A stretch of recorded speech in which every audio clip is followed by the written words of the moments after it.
So not long ago, I was walking through the PlayStation section at my local retro game store, and my eyes were immediately drawn to something I had never seen before. Let me introduce you to snowboarding. Now, I was drawn to this by some sick curiosity. What's with the ultra generic title, the horrible box art template, and who actually buys a game like this? Never mind if it's any good or not. So naturally, I had to buy it. And I started digging into the story behind snowboarding and this company, A1 Games, and let me tell you, this is a rabbit hole I was not expecting. So why play a game like Cool Borders when you can play snowboarding, or Gran Turismo 2 when you can play racing? So come with me on this quick deep dive into the bargain bin of the PlayStation 1. Welcome back to the evilslaw channel, and let's go.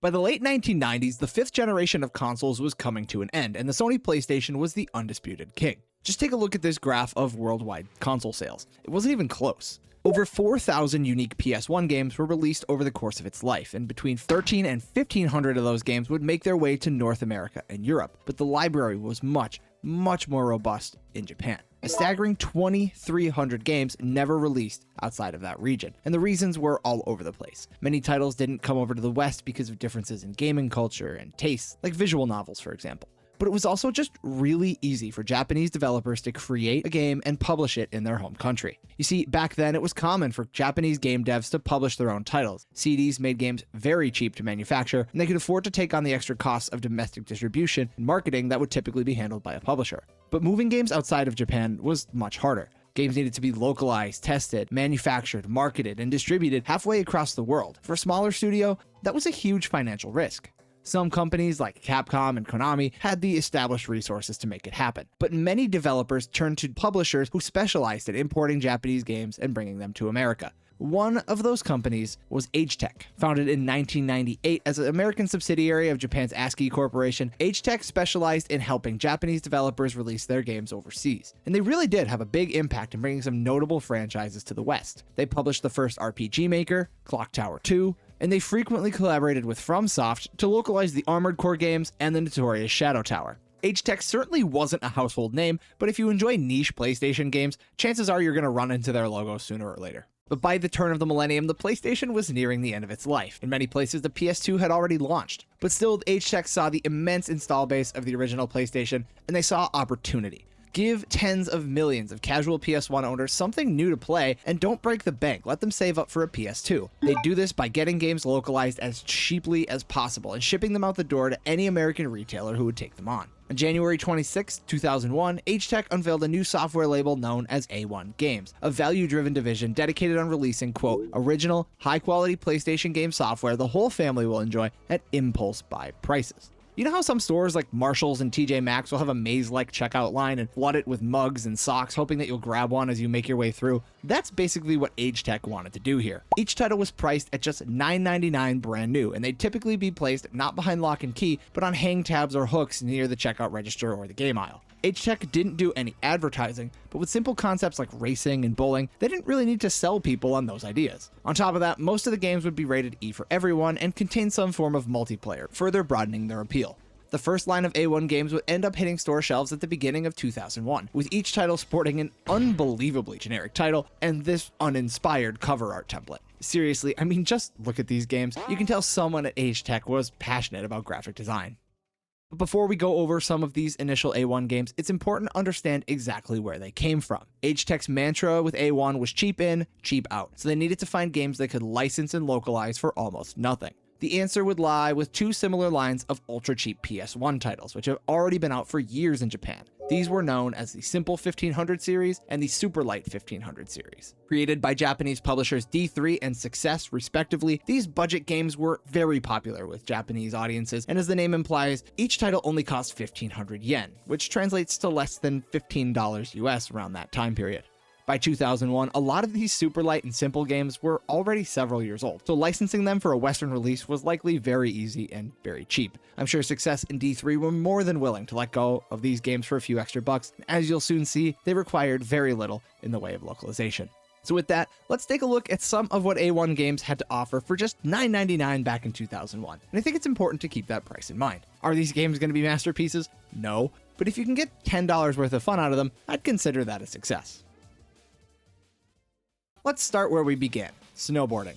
It's a snowboarding game. The controls are about as straightforward as they come. Use the buttons for turning, speeding up, and jumping, and to its credit, the game plays well enough. It boasts 27 tracks, though they're mostly slight variations of the same course, making the whole experience feel a lot less substantial than it first appears. Race mode is easily the highlight, while the trick mode falls pretty flat, as you actually can't wipe out or botch a landing, so there's no weight to it at all. However, the low poly visuals I think have some charm, and the soundtrack is solid. This one's okay. Bowling is pretty much what you would expect. You've got a standard mode, a handful of simple challenges, a 45-pin variant, and multiplayer for up to 4 players. The controls are easy to understand on the surface, but they're not that great. Miss your timing by even a little bit and the ball will abruptly veer off course. So plan to go low power for a slow but accurate roll, or crank it up and hope for the best. Still, with some unique customizable options like ball weight, materials, and even bumpers, it's complete enough for a $10 game, and it could be fun with some friends and a few drinks. I really enjoy how boxing advertises itself as a super realistic and serious game on the cover art and the title screen, and then you start it up, and it looks like this.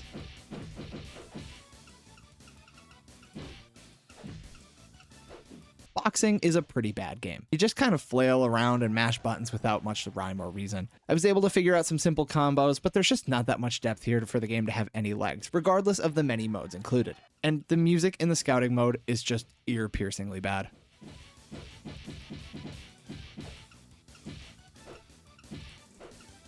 Shooter Starfighter Sandvane has a great sense of style. From the intro to the menus and UI, I really like it, though I suspect it's more than a bit inspired by the likes of Neon Genesis Evangelion. As for the gameplay, Sandvane is a top-down shooter that's kind of like Smash TV with spaceships. You make your way through 5 main stages, clearing out rooms on a hexagonal map before taking on sub-bosses and one big boss at the end. Instead of a traditional health bar, the timer acts as your life pool, and taking a hit could be pretty punishing on the default difficulty. Thankfully, the bosses are the only enemies that can really land a hit on you, and the continues are generous. Just watch out though, you can get killed by taking too long to pick your next stage. Sandvane is by no means a perfect game, and it definitely kicked my ass, but it was a nice surprise and one I would consider picking up.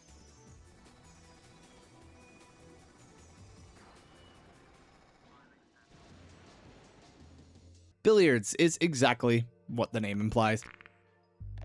Simple pool game, you play against a computer or a friend, and all things considered, it's pretty good. The physics feel right, and there's a decent helping of game types. Not bad.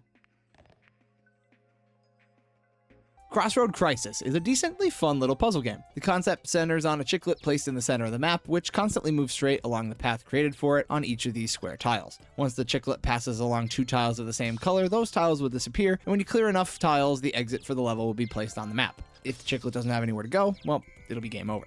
It's an enjoyable premise which quickly turns chaotic as you rush to create more room while trying to swap around other tiles and find an opening to eventually get the exit. It's only 10 levels long, but if you're looking for a fun, original puzzle experience, this one's not half bad.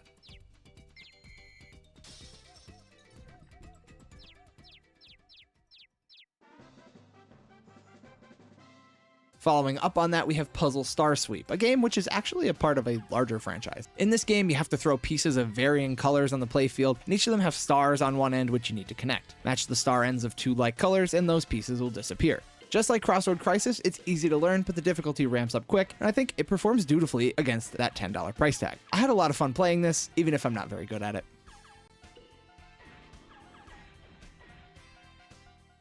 Tennis.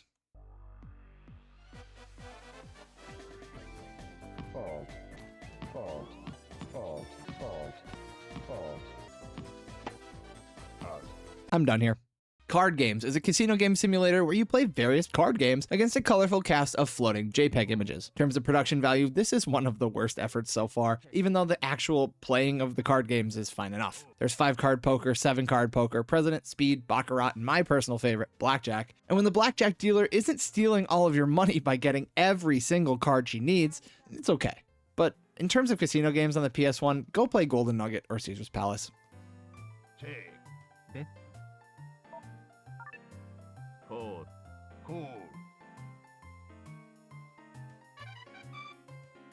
Think of board game Top Shop as a bit of a remix take on Monopoly. In this game, you move around a mall renting out various spaces to open businesses, a process that's almost identical to buying properties in Monopoly. Once you open a business, any player who lands on it has to buy something from your stock, lining your pockets while taking money from theirs. Once you complete a lap around the board, you can get some free money from the bank and restock your shelves, something that's vitally important considering if your store runs out of stock, another player could just come along and buy out the entire property. If you land on several consecutive spaces, you can expand your one store into a larger operation. Again, similar to Monopoly with its houses and hotels. Top Shop by no means is bad, though I can't call it the most riveting video board game ever. With a couple of friends and some drinks, again, I could see this one being decently enjoyable. Perhaps the most ambitious game released under the A1 label, Battle Hunter is a turn-based tactical RPG developed by Success for the Superlight series. Unlike most of the games on this list, it's fairly substantial and it'll take you around 20 hours to reach credits. The main gameplay loop drops you into a randomly generated dungeon alongside 3 rival hunters, all of you racing to claim a single piece of treasure. Every hunter starts with 5 cards that determine movement, defense, and attack, while combat is further influenced by cards with dice on them and dice rolls. Battles are often quick affairs and they only last a single turn before both sides move on.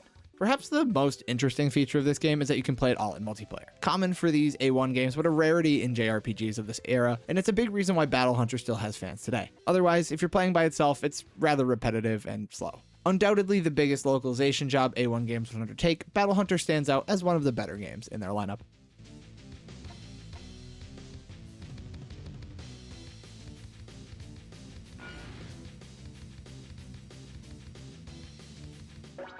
I'm not sure why I expected more of the same when booting up Shooter, Space Shot. Despite the naming scheme, Space Shot and Sandvane are not related at all, nor are they that similar. Right off the rip, you'll notice this game starts with CG FMV cutscenes in a hilarious English translation tacked right on top of it. Nice touch, I think it's charming. Space Shot is a horizontally scrolling shoot-'em-up with a 2.5D art style, and say it with me now because we're all thinking it, this game looks like Dollar Store Einhander. Honestly, that's okay. Space Shot is genuinely a good time, with interesting mechanics revolving around these 2 guns which orbit your ship. You can point them in different directions to cover all your angles, or bring them together to create this devastating laser beam. You also have a number of homing missiles at your disposal, and their arsenal is really fun to use. Space Shot is a short game. It's less than an hour long for most people, but there's a good time to be had here, and it's probably the best game released under the A1 banner.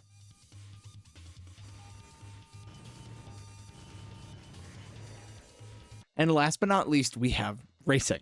I wonder what we'll be doing. Racing is an attempt at matching the likes of Gran Turismo and Ridge Racer, but honestly it doesn't come anywhere close. The game only features 2 maps, long and short, and 2 cars, Novice and Pro. You can also select between arcade and simulation racing styles, a clear nod to what Gran Turismo 2 is doing. The biggest issue with Racing is the dismal sense of speed. It feels like your car is just floating through cyberspace, and the whole game is generally pretty ugly. Making matters worse, the Pro car handles way worse than the Novice one. The Novice at least feels somewhat okay, while the Pro's handling comes off as laggy and unnatural. You can do so much better than Racing. This was not $10 well spent.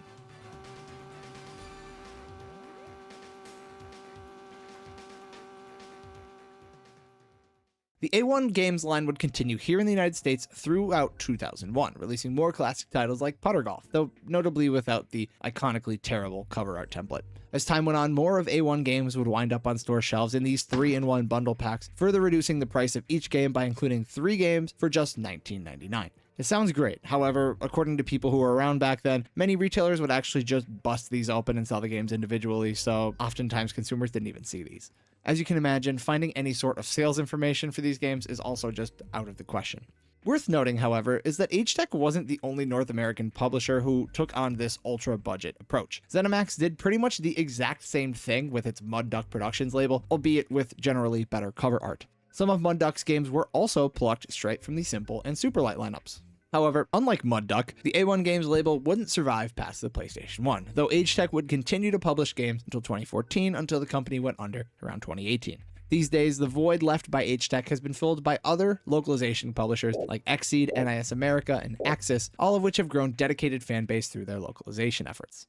As for the Simple and Superlight games, both would continue onto the PS2, though the numbers in both of their names would change to reflect the subsequent price increases. Success's Superlight series would continue until 2009, but the Simple games are actually still around to this day, and they're even starting to pop up on the Nintendo Switch too. One more notable thing, the Simple line of games has produced a few spin-offs you've probably heard about, including Oni Chambara and Earth Defense Force.